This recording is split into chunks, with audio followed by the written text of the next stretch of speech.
Not many people seem to remember this these days, but the Xbox 360 actually hit the market a full year before its competitors, the PlayStation 3 and the Wii. Microsoft figured they'd get a leg up on the competition by releasing as early as possible, and while it seemed to work great for them in the short term, making pretty good profits and turning a lot of PlayStation fans into Xbox fans for the first time, in the end the Xbox 360 was outsold by the Wii, obviously, and at the last second even the PS3. There were a number of factors that contributed to the lack of long-term sales, hardware failure being one of the more obvious pain points, but I've never thought that it was a lack of software. The Xbox 360 had so many great games: Halo 3, Gears of War 2, Fable 2, Forza, the list goes on and on. I could make a whole series of videos on the great games that were released for the 360. But what about that specific time period before the competitors hit the market? The time when the Xbox 360 was the sole entry point into next-gen gaming, when Microsoft was poised to do the most damage possible in the console wars.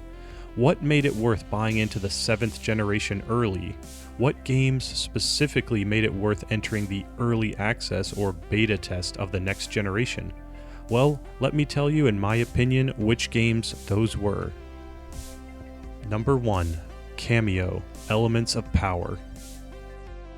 Cameo is kind of a weird one. Developed by Rare, in my opinion one of the best studios around, it was not a screaming success. While it definitely dazzled with its next-gen graphics engine and fancy lighting effects, it left something to be desired in the gameplay department. For a launch title, it's almost top tier, but when you compare it to the legacy of the Xbox 360 and all the great games that came out after, I'd say this one was just okay. A reason for some to buy the 360, but definitely not all. Number 2. Condemned, Criminal Origins. Condemned Criminal Origins scored great with gamers and critics alike. While some criticized the lackluster story, it received a ton of praise for its gameplay and unique approach to the horror genre. Gamers who are used to the camera-locked third-person view of the Resident Evil series would find something different in the first-person approach to Condemned. And while it was technically played in the first person, it was not a first-person shooter. It was definitely a horror/survival game, and a lot of people felt that the first-person perspective added to the intensity. Something of a cult classic these days. Check it out if you get the chance. Number 3. Call of Duty 2. It's hard to say anything about Call of Duty that hasn't already been said, so let me just tell you my personal feelings about COD 2. The first thing I remember was seeing that trailer and thinking, there has never been and never will be another game that looks this much like real life. Yeah, that was a little premature, but still, I believe this was the game that may have convinced a great majority of gamers to jump on board the Xbox bandwagon. This was the next generation shooter that everyone had been waiting for. And while it may not be the best Call of Duty game in the series, its great graphics, excellent sound design, and top-tier gameplay were just a few of the many reasons to play this awesome title. Anyone who I knew that had a 360 at launch ended up with COD 2, and it's not hard to see why. Number 4. Dead or Alive 4. I'll be honest with you, Dead or Alive 4 was not a game I played very much of at all. I have always preferred the Mortal Kombat series to any other fighting game, and there was pretty much nothing that was going to convince me otherwise. Still, that didn't stop me from renting this game from Blockbuster at least once back in the day. While I can see why it sold 1 million copies and has great reviews, it just isn't for me. I didn't care for the art style, character design, or the controls. A good game, sure, but not one that I dwelled on for any significant amount of time. Sorry to disappoint. Number 5. Burnout Revenge. While Burnout Revenge wasn't an Xbox 360 exclusive, it was definitely easy to see that the 360 version was superior, at least in terms of presentation. Burnout is also one of those games that will just always be fun. No matter what stage of gaming life you're in, if you get in the mood, you can play some Burnout for hours on end. I'm telling you, the time will burn right out. Yeah. Number 6. Tom Clancy's Ghost Recon Advanced Warfighter. Have you ever played a game that you so desperately wanted to get into or be good at and it just never happened no matter how hard you tried? Yeah, that was me with Ghost Recon Advanced Warfighter. This game absolutely dazzled me from the first trailer I saw. It had officially dethroned Call of Duty 2 in my mind as the best looking game pretty much ever up to that point. And it wasn't until I bought and played it that I realized that no matter what I thought of the graphics, the sound design, immersion, and presentation overall, nothing could stop me from absolutely sucking at this game. Seriously, I don't know what it is, but I could never get past the halfway point of this game. I may have played the first mission a dozen times, trying over and over to get back into the game, but it just never stuck. That didn't stop tons of other people from enjoying the game though. From its realism in not only graphics, but real-world weapons, communication, and tactics to its awesome online component, this was a hit and still has a small following to this day. Number 7. The Elder Scrolls IV: Oblivion.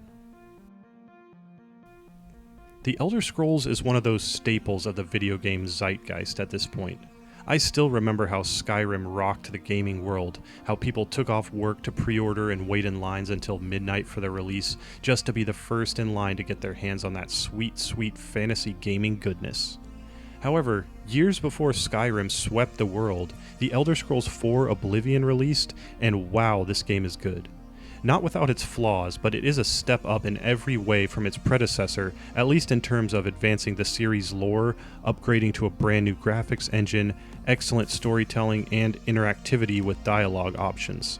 It had an awesome leveling system, magic system, tons of ways to customize the way and the character that you play, and it was just really, really freaking fun. This game is still many fans' favorite of the series to this day, and even though it's older, it's still worth playing, especially if you haven't tried it before. If you've played Skyrim, you'll most likely pick this one up super easily and have a blast with it. Number 8. Rockstar Games presents Table Tennis. Back when this game released, most people I knew scoffed at the idea of the developers of Grand Theft Auto making a sports game, let alone a table tennis game. What were they thinking? Making a table tennis game when they should have been working on the next big open world action adventure.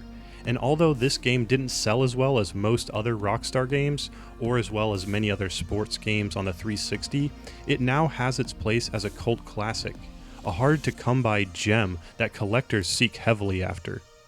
Not only is this a good sports game, it's a good game overall. It's got great mechanics, Rockstar antics, and all the charm of an NFL Blitz or MLB Slugfest packaged neatly together to make for a fondly remembered cult classic.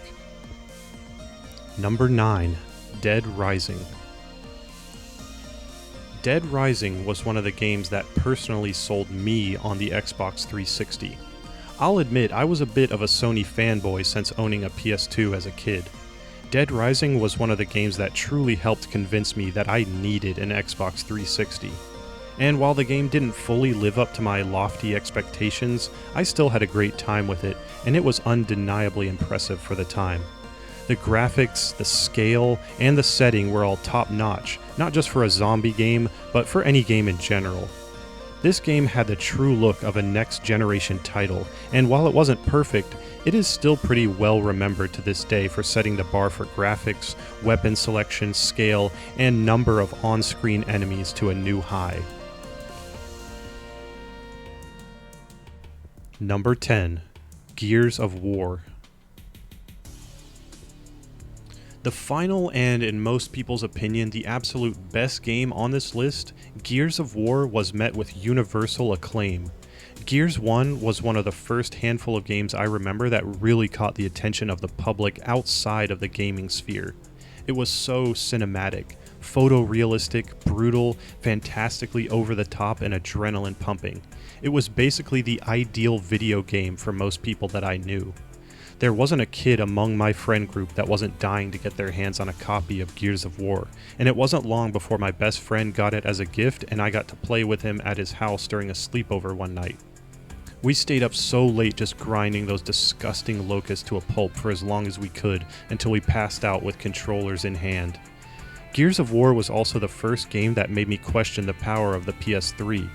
No other game looked quite as good as this, and I was basically convinced that no other game would or could ever pull off the atmosphere, the aesthetic, the overall photorealism of Gears. It was a smash hit, and deservedly so. It had an action-packed and somewhat surprisingly heartfelt campaign and a fantastic online multiplayer component. It was extremely competitive and revolutionized the cover shooter genre at the time. Still considered by many to be the best game in the series, Gears of War, in my opinion, was the best reason to jump into the next generation of gaming with the Xbox 360 instead of waiting for the Wii or PS3 to come out. What did you have to lose? Besides the risk of a red ring of death or bricked console, this game was worth every penny and every chance that you'd buy a defective Xbox 360. This game was the best of the next generation before the PS3 or the Wii came onto the scene. So, those are my thoughts on the notable games for the Xbox 360 that came out before the PS3 or the Wii ever launched. While the 360 didn't technically win the console war, I believe it was still a great system that offers an endless amount of fun and great titles to this day. I'd love to hear your thoughts as well, as there were definitely a few games I left out, so feel free to yell at me in the comments section below. We'll see you next time.